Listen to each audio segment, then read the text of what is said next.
All right, let's move on to the second item, air conditioning and lighting projects for Bach, Clague, Eberwhite, and Forsythe. Dr. Swift. Thank you, President Lazarus and trustees, members of the community. We are very grateful and proud to be working through what we called during the bond campaign and throughout this time, the year 1 through 6 commitments. Trustees, I don't know if you remember those 1 through 6 year commitments. And those were kind of the, if you forgive the term, the groceries of the beginning of the bond. It was a comprehensive air conditioning, lighting, and various upgrades to our schools. So I really appreciate that, first of all, our community has supported this effort. Secondly, that Mr. Lazzana and the team are busy working through the commitments that we've made and that we're keeping. This is all focused on improving the teaching and learning environment for our students and our staff. You'll recall, trustees, several years ago when Mr. Lazzana showed us the research on reading and on comfort and on confidence, all of those impacts on learning that have to do with the physical environment. So we're actually making it happen. And this summer, Bach, Clague, Eberwhite, and Forsythe, Mr. Lazzana has brought you several parts of the package, but tonight we'll be looking at the kind of wrap up of this summer 2022 construction work in these buildings. Mr. Lazzana. Thank you, Dr. Swift. Good evening, Board of Education and Arbor Public School community. I have a few slides here. We'll be talking about several items. We can pause as President Lazarus chooses between items for any questions, but I just kind of put together a slideshow so we have everything in one and we're not going back and forth. So the first item is the air conditioning and lighting projects at Bach, Clague, Eberwhite, and Forsythe. And we did bring previously many of these projects. We had a few We had a few bid divisions where we didn't receive sufficient bids, and so we put those back out. And so we have a recommendation tonight for structural and miscellaneous steel at Bach Elementary, which is primarily to support new rooftop HVAC equipment, landscaping services at Clague Middle School, which includes landscaping, redesigned front entry to the school, as well as restoration of approximately 90,000 square feet of grass area where the geothermal system will be installed. At Eberwhite Elementary, the structural and miscellaneous steel bid division, again for support of mechanical equipment, and Forsythe Middle School carpet and resilient flooring being a vinyl tile. And I have a couple of slides for these. So here's the memorandum, which summarizes these. There are sub-memorandums for each of these. Clague Middle School currently has a very uninspiring front entrance. It's just essentially just a large piece of concrete. There's no significant place to sit, no significant place to gather, and it's a very uninviting entrance. Similar to what we find at Scarlett Middle School, where we made some improvements to their front entrance to provide for gathering, a place for people to wait, and to generally beautify the entrance. This bid division of landscaping, again, includes the plantings and some of the rocks and other landscape elements here, as well as the restoration of a significant disturbed area from installation of the new geothermal heating and cooling system. And at Forsythe, since we are mobilizing there, we did note while we were doing the planning for the project, significant amount of their hallway flooring is failing. So we have in this recommendation approximately 11,000 square feet of flooring we're recommending to be replaced. It includes both of the connecting ramps as well as selected other areas where you can see in the slides the floor is beginning to fail, causing trip hazards. And it does include some new recessed flush walk-off mats at some highly used entrances. So as opposed to the typical kind of mat that just sits on top of the tile, these would be the more heavy-duty recessed mats, walk-off mats, which perform much better. Okay, let's move on to the Skyline stormwater pumps and irrigation system. Trustees, we talked about it on the bond committee, but I think it's worth noting in the public session that we really are practicing our environmentally responsible approach here with replacing this stormwater and irrigation system at Skyline High School. I was delighted I think we all were, to learn more from Mr. Lautzana about this, but it actually uses our water so that there is no runoff from the property, and the water is used to irrigate the athletic fields. I know I'm stating the obvious, Mr. Lautzana, but I think folks out there may be interested in understanding that this is a replacement with that overall design of achieving our environmentally responsible goals in the district. So thank you for letting me tuck that in there, and thank you for a great lesson in stormwater management at the Skyline property. I'm not an engineer, but I play one on TV sometimes.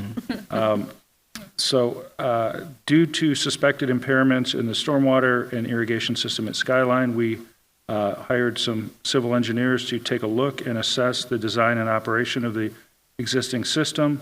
The assessment revealed that many of the irrigation lines had failed and that the pumps were at the end of life and not functioning properly and needing to be replaced.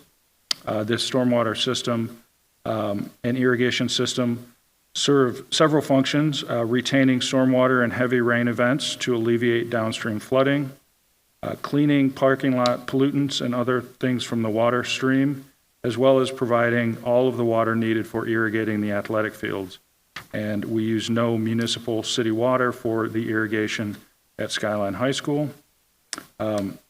This will service the baseball, softball, and other athletic fields with new pumps. The pumps do carry a 5-year prorated warranty, and we will be rebuilding 2 of the pumps that are in better condition to keep in reserve should we need them in the future. And I have a graphic here just of the site. I don't have a pointer, but you can see the school footprint in the center of this diagram. The A, B, C, and D are just references to subsheets of the drawing set, but try this. So you can see here the ponds, and then the lines that go to irrigate the different fields. This is a turf field, so it doesn't need irrigation. The practice field and the baseball and softball fields over here. So there are 3 interconnected ponds that together manage the stormwater on this site and provide the irrigation for the fields. Let's move on to the commissioning services. Great. Thank you, President Lazarus. We have spoken a lot about our deep commitment to have this bond project. All of our bond projects go very well. Trustees, you know that it's very important to us to be good stewards, and I know every trustee agrees with the approach to be good, responsible stewards. So what Mr. Lautzana and Ms. Minnick are bringing this evening is a commissioning service pre-qualification process so that we would be able to have a professional, technical set of eyes specifically geared to different components of our projects, our large projects. And so these folks will actually assist us with ensuring the quality control, actually what's behind the wall before the wall gets closed up. And we are so glad to bring this forward. If you check our bond website, you can see Mr. Lautzana has published a brief piece on how we will ensure quality control as we move through this bond. And this is one of the key and critical strategies that we'll use, particularly on very technical, large projects that we just want to make sure that we have an additional expert set of eyes on the scene. So, Mr. Latsana, I've set the stage in a very lay person way, and now you can take us through this. Thank you. Thank you, Dr. Swift. So I have a picture here of the memorandum for folks at home. So we do value the investment of our local taxpayers in our buildings and campuses with the recent passage of the bond. And we are committed to high-quality design and construction and have a quality assurance and control program in place for the projects. A critical component to this is third-party independent commissioning agents to ensure proper design and installation and operation of building systems such as heating and ventilating and air conditioning systems, low-voltage electrical systems, plumbing, building insulation and envelope systems, and others. We issued an RFP to pre-qualify commissioning agents and are recommending Synergy Consulting Engineers of Belmont, Michigan, and Strategic Energy Solutions of Berkeley, Michigan. Pre-qualification does not obligate the district to use these contractors. However, it does provide the opportunity to build working relationships that are beneficial in maintaining our quality goals. Actual billing would be based on the rate schedules attached to these documents, and I have just a little bit here about what commissioning actually is. So this is just a picture of the website, a2schoolsbond.org. There is a tab for the quality control program description there. But essentially, a commissioning agent, they are a third-party engineer, and I will note that green building systems such as LEED or the CHIPS Green Building, Green Schools rating system require the use of commissioning agents for high-performance buildings. And it's a very standard practice in the design and construction industry for buildings that have goals like the sustainability goals that AAPS has. And so they're a partner through the entire process, from the planning and the design phase, reviewing the overall scope as well as the design documents, during construction, inspecting, making sure things are as specified and installed properly, and into the acceptance, making sure that the personnel are trained to properly operate the equipment, and that all of the warranty information is managed well on behalf of the district. So this is a service that we would use primarily for new construction, major additions, or significantly complex projects that we felt that the use of a third-party engineering advocate on behalf of the district would be beneficial.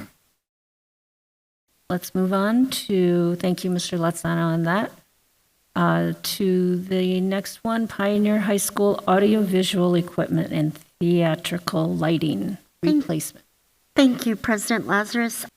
We are on a year-long process, as you all are aware, to remodel the Pioneer theaters, both of them. You remember, trustees, that they experienced a growth of mold back in August that had to be mitigated, and so now we're about the process of remodeling, preparing for a fall 2022 opening on both of these theaters. This is probably one of the last packages that you'll see as we're moving through this process, but tonight is the audio visual equipment and theatrical lighting replacement for both of the theaters. I'm delighted with the work that Mr. Latsana has done working with students working with their teachers, and Mr. Latsana working with the directors there at Pioneer to get the equipment that they need. Trustees, some of you will recall some meetings in the small theater where we had a single projector on an old green rolling cart at the top of the stairs, and that pretty much was the package in the small theater there at Pioneer High School. So I share that example just to share, Mr. Lautzana, this has been a long time coming, and it is tremendously needed for this school community. So I appreciate your sharing and appreciate that you've added photos and diagrams. You know we love seeing what it's going to look like. Thank you. Thank you, Dr. Swift. Yes, as we set about the restoration of the Pioneer Theater, we contracted with an audiovisual expert to evaluate the current systems. They are quite antiquated and at the end of their useful life. A lot of the audio system is an analog-based system. The lighting, the theatrical lighting is all incandescent and very old. And as Dr. Swift mentioned, the video projection system is pretty much cart and buggy style. You see the memorandum here. We are recommending awarding a contract to Advanced Lighting and Sound of Troy, Michigan for both the theatrical lighting and the audiovisual bid package, along with for a base contract of $1.2 million plus a 10% contingency of $123,000 for a total recommended award of $1,361,000. And I do have some slides to kind of review the scope. And so we did do the assessment, and again, the equipment is antiquated and beyond useful life. And we did meet many times with the various department chairs, and they had their list of things that they felt were priority, and I'm pleased to say that we were able to incorporate all of those items into this, and we made some adjustments to the planning based on their feedback, and I think we have a proposal here that's going to serve these two theaters and that school community quite well. So I'm not going to read all of this, but it's a brand new audio system in the Pioneer Schreiber Auditorium, and it includes audio and a chime feed into the lobby, which I don't believe they currently have. So there's also there will be a couple of LED TVs in the lobby as well, so that if for whatever reason somebody arrives late, they don't want to disturb the performance, or the show's so good it's an overflow crowd and there's people in the lobby, they can see everything that's happening in the lobby. New microphones, mixing console, etc. One of the things that the department chairs were really pointed out as a high level of need for them is the acoustical cloud enclosure. And so this is a system, there's a series of walls, and then there's basically acoustical baffles that come down from the fly loft, and those are depicted here in green. Their current acoustical, the upper part, the cloud part, is in pretty bad shape, and it does not have any lighting in it. And so once you're enclosed in this thing, it's very hard for the audience to see the performers, as well as for the performers to read their music and that type of thing. So the side panels are in good shape. However, this floating piece that goes up into the fly loft, we are proposing to replace that.